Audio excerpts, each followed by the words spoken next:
So yeah, thank you very much for having me today. I think it's a great pleasure and honor to be here, presenting to you all, and talking about this topic and introducing a bit about iMotorbike as well. So let's start by who am I? What am I doing here in this side of the world? So I started running business at quite early age. I came to Asia about 8-9 years ago. Was invited to run and open the Chamber of Commerce of Portugal in Ho Chi Minh City by the European Union and the Portuguese government. And then from there, I was invited to run a factory of 200 people that was handling the most premium designers of interior design in the world. And that goes Roche Bobois, Ralph Lauren, Calvin Klein, and so on. I got connected with the CEO of Lazada after a while of being running this factory in Ho Chi Minh City. And the CEO of Lazada in Malaysia really was looking for someone with my profile. So I did join him. This was the first CEO of Lazada Malaysia. And then I followed to work with HP, with the following CEO. And it was a quite an interesting journey. It was my beginning of the online space, and it was quite an exciting learning curve. From there, I was also invited to open the first venture of Shopback outside of Singapore, and which I did, and was in Malaysia, and was also a very interesting learning curve for me, because I started on the online space in the big monster that Lazada was at that time and still is, and then I moved to open a very small startup by myself. So I got kind of the both sides of the world, which was exactly what I wanted to get up to my feet to realize actually an idea that was carbureting in me for a while, which was iMotorbike. So post a while of this experience at Shopback, basically I decided to move on to open iMotorbike as a venture. So why we started this? So basically, when I was coming to Asia, and I absolutely love this slide, how it looks. So I was coming to Asia, and I was landing in Ho Chi Minh City, as I mentioned to you, as I arriving. And I was landing, I was seeing thousands of small little lights running around as we were landing. And I couldn't figure out, because it was my first time in Asia. And we basically have very to none motorbikes in Europe, especially where I come from, is predominantly a car market. And those little lights happened to be motorbikes. It was something that it took me a little while to understand. And then post arriving to the country, you know, I had all the perks, and I had my my drivers and so on, but I just, you know, couldn't get anywhere on time, because this was what I was facing every day. As you see, the cars are quite stuck amongst the traffic of motorbikes that you find in Ho Chi Minh City on a day-to-day basis. So I decided, let me go online and let me try to find out where can I buy a bike so that I can get to the meetings on time and so on. And there was, as you see, there's absolutely nothing after I Googled it. And I have sharpened my Vietnamese for a while, and I had already some friends that could support me on this search online, and there was nothing. And then I went to research the number of motorbikes across not only Vietnam, but then Malaysia, and Indonesia, Thailand, and so on. And I was just really impressed how impactful this vehicle is in the day-to-day of the populations of these countries, and the lack of digital support that it had, right? Because apparently all the transactions were still being done in a very old school fashioned way. So that's when we were born, right? So what is iMotorbike? So iMotorbike is a one-stop shop solution where we connect buyers, sellers, dealers, and OEMs under one roof. And basically we help them to interact in all possible ways that may interest to all these parties. So basically providing the clarity and transparency and easy and smooth way of doing business for the vertical. So for the buyers, there was a big problem of clarity. For the sellers, there's a lack of capability of reaching to new sellers, new buyers, sorry. For the OEMs, there's no dedicated user base, and for the service providers, there's monopoly holders in each of the markets. So we built the listings for the buyers. For the sellers, we gave them a key in hand CRM tool to access more sales. For the OEMs, we give them a target dedicated audience, and for the service providers, we basically give them the capability of reaching the consumer, and this drives is driven by the products that you can see now in this slide, which is enhancement private listing capability, so that you can faster get to the success of a sale. We give subscriptions for the Motorbike Dealers. In subscriptions credits, we cater campaigns for the brands and OEMs that work with us, and we provide a selective listing for all the insurance and financing and road tax provided and so on. So where do we operate? We basically operate in Malaysia, where we started. Because that's where I was based at that time, is the market that I knew the best as well. And it was the best, I would say Malaysia carries the best ecosystem to establish a company from ground zero, especially if you're a foreigner, which was my case, and it is. The government has extremely well-established vehicles for any entrepreneur to basically off the shelf start in 1 week and have a business up and running successfully in a very clear, transparent way, which is not the case in most of the countries around, I would say. And so we are operating in Vietnam, we're operating in Malaysia, we have our HQ in Singapore, and we're also in Indonesia.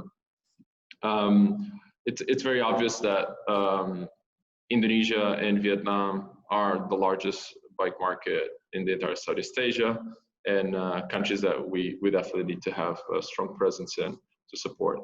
So across APAC, roughly, right, you have 65% of the population owning a motorbike.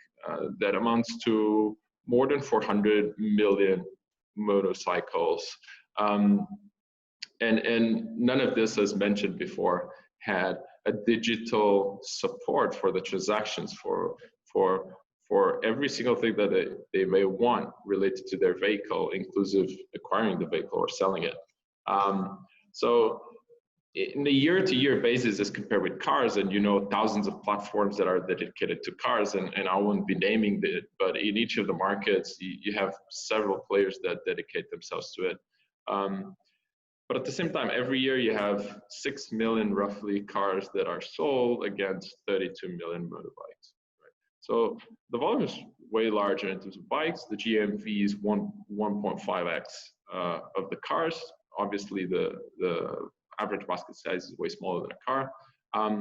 But basically, until today, we couldn't find anyone that is doing the same that we're doing specifically, right? Whereas in the cars, you can find several other players. So a little bit more on us, like we have 260,000 ads live today, being the largest assortment for motorbike parts and accessories in each of the markets.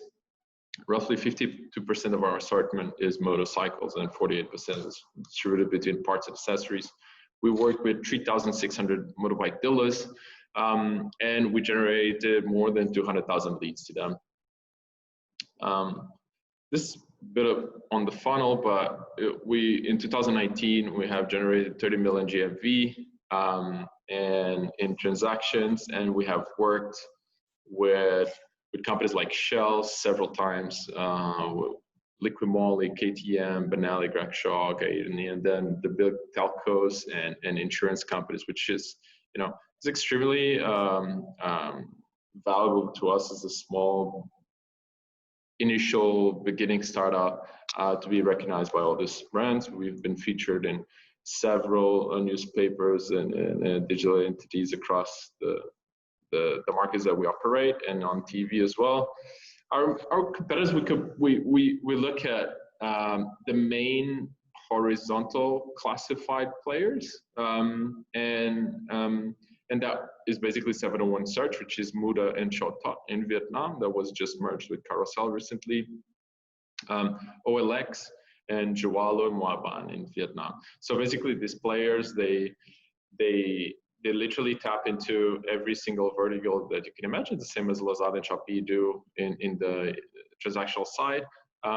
So it's not a one-to-one comparison, but they do touch in the products that we do touch as well. So we need to have them in account.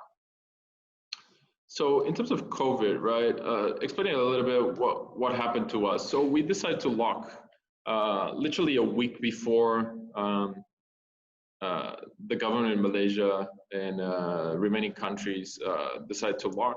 And the reason being is we start seeing some people with initial signs of potential having being infected or so ever within office. So we just decided, look, for the sake of everyone, and there was a transition in the government at that time in Malaysia, like everybody knows, and we didn't know what would be the reaction. So we just decided to send everybody home, being that we're digital first. So I think was a great decision because it made everybody feel weird, but comfortable to the safetiness of the decision that we made. And made us also much faster ready to what was going to come next, the 2 months that we were at home. We've been in the office now for about 2-3 weeks. The process was quite smooth. We were having 2 calls a day. I cannot tell that the efficiency level of our team increased, because it's definitely not true throughout the space of the 2 months. Maybe at the beginning we felt a bit, but then, motivation levels and all sort of personal problems that I had to deal with, each one of them was quite interesting to see the HR side of it, and how people react differently and how they behave. And we have usually people from the Netherlands working with us, and from Turkey. So we have 8 different nationalities actually within our company, and several of them with questions: should they go back? Should they change country? Should they do this or that? It was quite challenging and interesting. And at a certain point, we were basically working in 3 different time zones, with big gaps. I mean, which was also challenging as well, but very interesting. And then with the obvious thing that majority of the companies did, so we went on and we provided support to the people that work closely with us, our customers and partners and so on. So we did campaigns, we gave away several million ringgit in credits and Vietnam Dong in credits to our platform, to ease and smoothen the transition from lockdown and zero sales for a majority of the Motorbike Dealers, right? They were basically not selling anything,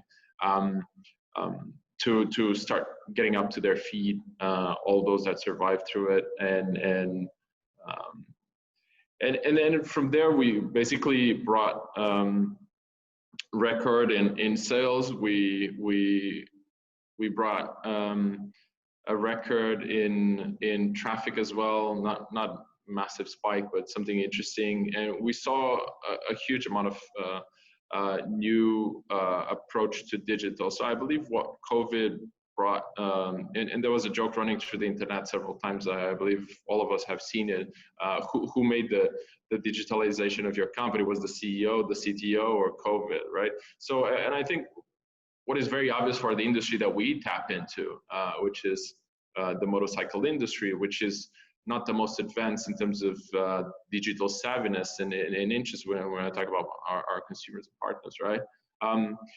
It was fantastic to see the shift because they actually saw the pain of not being able to access digital without partners like us, and the impact on the revenue based on that as well. Whilst all those that were playing the digital game, they were still able to sell parts and accessories to those that were at home, doing the DIYs and so on in their own bikes, or just having more time to think about those things that they actually wanted to purchase for their motorbikes. And we actually seen, I would say, 7 out of 10 people that would not go digital for any reason today, post-COVID, they will. Just because they understand also not just on their business side, but how the digital world helped them on the day convenient things, right? Like ordering their groceries or whatever else they needed to purchase whilst they were locked at home, that there was a company there, like probably many of you guys hold, that supported them getting the products they were so used to get themselves out of the retail, right? And that has been a fascinating experience, although not the best timing for humanity, I would say, but a fascinating experience when it comes to business and mindset of the consumer transition. So whilst in COVID, right, we saw it as an opportunity of enhancing business, right? And to be very honest, though there was a lot that we have done during lockdown, and we actually opened 2 countries. We built Singapore HQ entirely through COVID, and we've built Vietnam. The only thing we had in place was actually a country manager, but legal entity, all the processes, every single thing that we have today was done through COVID, through lockdown. Vietnam had a much smaller lockdown than Malaysia and the remaining countries around. And basically, we had, I've seen Vietnam, which is pretty much a country that requires a red stamp signature, presential signature, and all sort of very old school methodologies of doing business. Also completely shifting the way they approach business and all the bureaucracies, and enhancing the way they operate. So I think the impact of this is cross-border, right? Is each one of us plus entire organizations and governments that change the way they see and operate on a day-to-day basis. There's a lot of positive things coming out of the pain that we all suffer, some more than others, depending on the status and the close people that potentially were affected with it. But I think this event that we had just came to really brighten how the world sees the digital potential for the enhancement of the day-to-day lives of each one of us, and as well as the incremental of interest in the online space, right? So we took the chance that we also opened an online store. It's something that was in the back of our heads forever. We have requests daily worldwide, people that want to purchase parts and accessories from us. And we also seen that the majority of OEMs have a massive pain when it comes to handling online. Again, and we just decided to open a 100% original branded online store. Means we only sell products directly from the brand certified distributor or owner in each of the countries. And grabbing this is very interesting, because if we all recall, the internet started by people going online anonymously, doing whatever potential foolishness, crime, whatever thing they would do, and that's something that dragged evolve the development of the internet and the internet space for a while. The fact that it was not trustworthy, and that changed, right? That changed. Everybody started to confirm the entity, the identity of each of the people that go online, and start with Facebook, getting the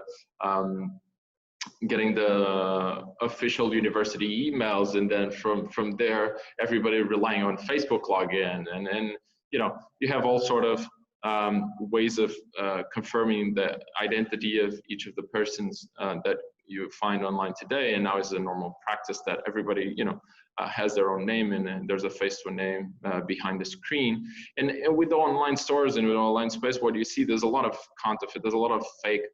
It became a market, right? There's a problem I faced whilst I was in Lazada, and a problem that I faced when I'm in iMotorbike, playing the listing platform and Mood and Carousel, all this.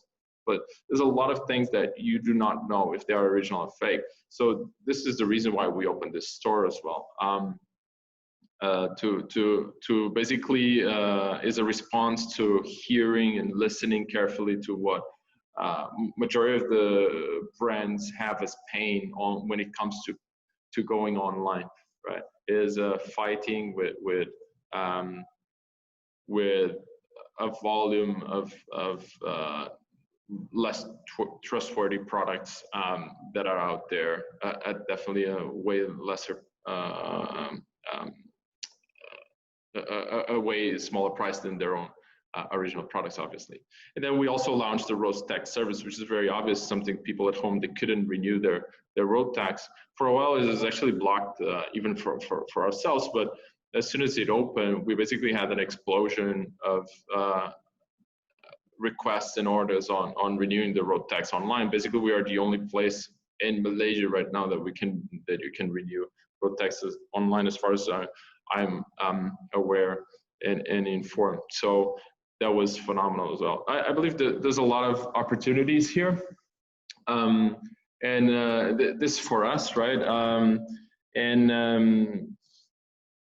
But I also believe this is across all other websites that are out there providing right services. There's definitely an enhancement of the need of using digital to support your day-to-day requirements and needs, and it basically just enlightens your day-to-day in terms of your well-being, the easiness of renewing your road tax through our platform. I was just yesterday with a friend that wasn't aware that he could renew his road tax through our platform.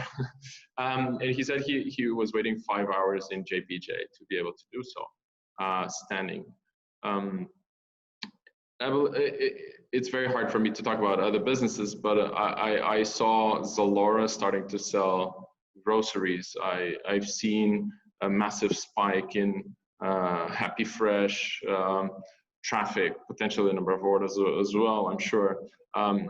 It's just fabulous, the capabilities that we are just, I believe, scratching surface of the digital world. I think that the main and important takeaway that we got from this lockdown period is the shift, the forced shift in behavior and approach and mindset towards digital. I think that's the beginning of something way greater that was actually hard to foresee how would that do. Loads of companies, I remember even when I was in Lazada, the importance and how continuously we spoke about the educational side of what we were doing in the merchants and in the consumers, and for ShopBack was the same.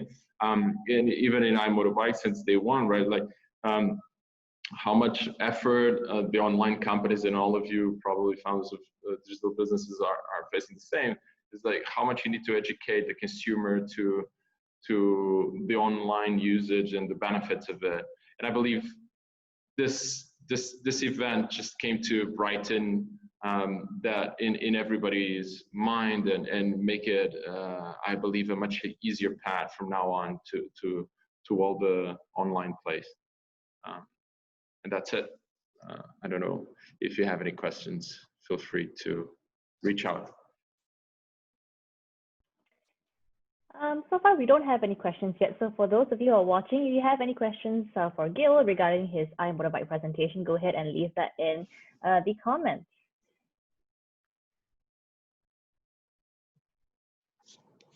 So Gil, I realize your video is off. Is that right? Wow. Okay. Okay, that's probably my camera sometimes disconnects. I'm really sorry about it. Yeah. It's all right. So once again, to the rest of the attendees, if you have any questions, just go ahead and put that in the Q&A box. We've got one right now. Okay, this one comes from Jane. Now, Jane is asking, how do you foresee you upscaling your business? How do I foresee upscaling my business? So I think that's pretty much like every founder, right? You have an end vision, you have a bigger picture, and you have the main reason why you opened your business, right? And then there's a lot in between that you learn on the fly. There's a lot of things that come to you that you weren't expecting, and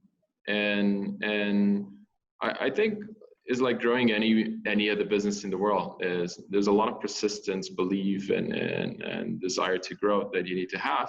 I think in terms of specifics is something that I'll take several hours to be here discussing it. But I think that's the general answer that I can give. All right, cool. We have a few from the comments. They have not put this in the Q&A box yet. So to the rest of the attendees, if you have any questions, make sure you leave them in the Q&A box, and that way we can track all of it systematically. But I'm just going to read this out for you here. Let me see. This one comes from Jin. Now, Jin is wondering, do you guys provide any cross-border e-commerce? As you mentioned, you have companies in Vietnam and Singapore. Yeah, so we're mainly platform to market. Means we guarantee that in each of the markets we carry specific and dedicated sellers, specific dedicated ads, specific dedicated. We do not go cross border yet, but it's something that is definitely part of our roadmap and interest when it comes to the online store itself. All right, thank you. Now this one is from Corby. All right. Hi, Gil. I missed the first 10 minutes, but I would like to know, how did you manage to onboard the motorbike dealers? Right. So it's fascinating because it requires a lot of on-ground effort. It's a very, very different vertical than even I assumed when I first started all of this. The motorbike dealers are definitely still one of the businesses that are less digital savvy that I found until today. And there's a lot of relationship building. Once that is done, then they are basically full on happy to work with you. Okay, I think let's give the audience just a couple more seconds if they have any more questions for you. Now, Gil, if you have any more questions for Gil, of course you can message him. You have his contact details over there. I see some of you raising your hands. So once again, if you have any questions, leave them in the Q&A box, and that way we can bring this up for everyone to see. So Gil, how are things on your end while we're waiting? It's fantastic. So being back in the office is a very phenomenal experience. Although weird being majority of the time with a mask, everybody with a mask. But I think the other takeaway that we get from this is the value that we give to small things on our day-to-day. It also definitely became much more enhanced post two months locked at home. So you're one of those people who has been dying to get back to the office, because I know most of us here have been enjoying working from home. Oh yeah, I'm a workaholic, and and I absolutely love to be in the office. All right. That makes you one of the very few. We have another question here that just came in. Thank you so much for that. Guys, keep them coming. Really, this is free professional consultation, so take advantage of this. Send in as many questions as you like. We encourage you to do so, but remember, leave them in the Q&A box. Now, this one is from Jin as well. Hi, Gil. Does the company currently provide any cross-border? Oh, okay. We've actually answered this already. Perhaps you want to. I think you might have missed it, but let me just read the question once again. Does your company provide any cross-border e-commerce? As you mentioned that you have set up companies in Vietnam and Singapore. And maybe you can answer the second part of the question, which says, have you foreseen any opportunities on cross-border e-commerce? I think you've touched on that as well. Yeah, indeed. But obviously, whoever is online is looking at expansion. Whatever you're doing online is definitely the capability of reach that is different than setting a shop in the street, in the corner, or in this middle of the street that more people walk by. I think that's the biggest difference. Is my shop, when it's online, has the capability of putting thousands and hundreds of thousands of people daily passing through it. And my shop, when it's offline, has just as much capability as the amount of people that actually walk through it. And I think at the end, the answer is everybody's looking at doing global business when you do online, because the broader you go, the more sales you can harvest, the more people you serve. And I think that's the basic math about doing businesses. Is basically having the capability of the more people you serve, the more money you can harvest. I see. Now you talked about having the difference between online and offline. Perhaps you could talk a little bit about that. Like, how has that changed? I'm sure there are variables that you have to consider, considering that most of your business has been offline, but of course, in the face of this pandemic, a lot of business has shifted digitally. So, what are the things you had to do differently to retain that customer retention? So I think for customer retention is way harder. And that's where the digital savviness and getting the right team on board is very important. It comes not only down to what marketing does, how product was built, how you think the funnel that you have, retaining customers online due to the lack of personal interaction is basically much more difficult. So you basically need to have a lot of 360 study on how to retain a customer without facing it and without talking with it. Absolutely.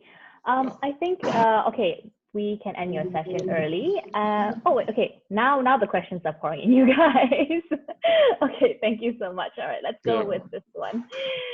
All right, this one's from Chia. Chia would like to know, one of the main points as a seller in a marketplace is price slashing until there is no profit margin. How do you stand out from this competition to retain your customers? Look, I think I've been part of a little bit of all of that. And I think the key is understanding that every single business has their own strategies and has their own investors,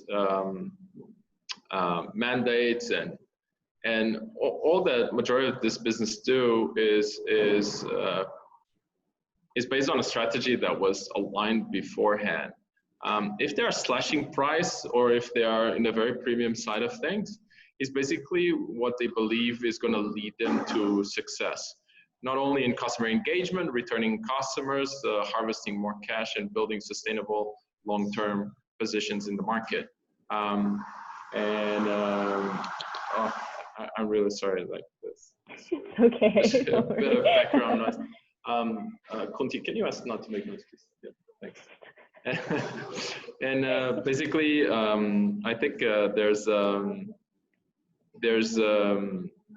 there's basically just a following of whatever is the strategy, right? I personally, I'm for profit first, but I respect whoever has different strategies. All right. This one is from Helen. Now, Helen would like to know, can you share your opinion on how you enhance the customer online experience? How do I enhance my customer experience? So actually, it's a topic that touched me a bit within my career through online. Was something I was part of in a few companies. Customer is everything, right? I would say first comes your employees, in my personal opinion, and second comes the customers. Your employees, because they are the ones facing your customers, right? And if you definitely nurture your employees, they'll be able to nurture further your customers. And the constant look at listening is the most important thing. And listening is not just having your NPS and having, it's guaranteed that every single thing that you do, you try to have a way of getting the understanding of what you're doing is accurate and is well received or not. Thankfully, something we've been doing for a while. At the beginning, we were basically calling customers, and because emailing didn't work. But right now, we have systems placed in several points, and we are constantly enhancing the way we do it to guarantee that we get the actions done right. And I think there's a lot of truth to what you said, because like for the most part, I think that, these are small things that we tend to overlook on a daily basis, the importance of listening and feeling understood. So I think once, people get that, it makes the whole process a lot easier to tackle. So thank you for that, Helen. I hope that answers your question. This one comes from Hussein. Now, Hussein would like to know, how do you handle the warranty or return product or any after sales services? Right.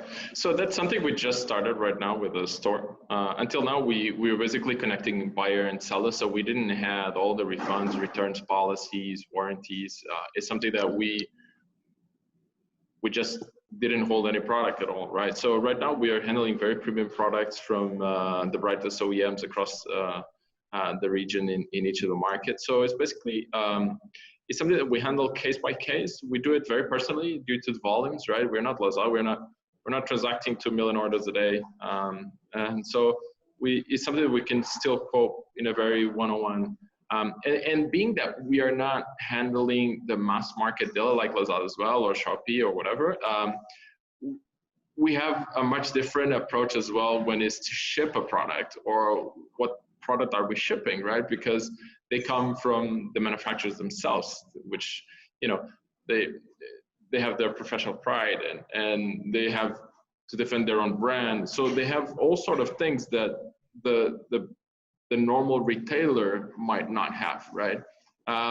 Because, the normal retailer, he might be just buying cheaper and selling more expensive, whereas the manufacturer and brand holder, he actually cares about the product. He actually had so much thought through R&Ds, manufacturing, and so on. So when this manufacturer ships out, so all of that cuts down to, just to answer straight, it cuts down all this returns and refunds and so on. Yeah. All right. Okay, thank you. Gil, I think we can end your session now. I've got a couple announcements to make, and for everyone else who has some questions, feel free to contact him. I already see that you've already Exobytes has already left your email in the chat box. So Gil, thank you so much for joining us here at E-commerce Fest. I'm sure everyone has taken away something from your presentation.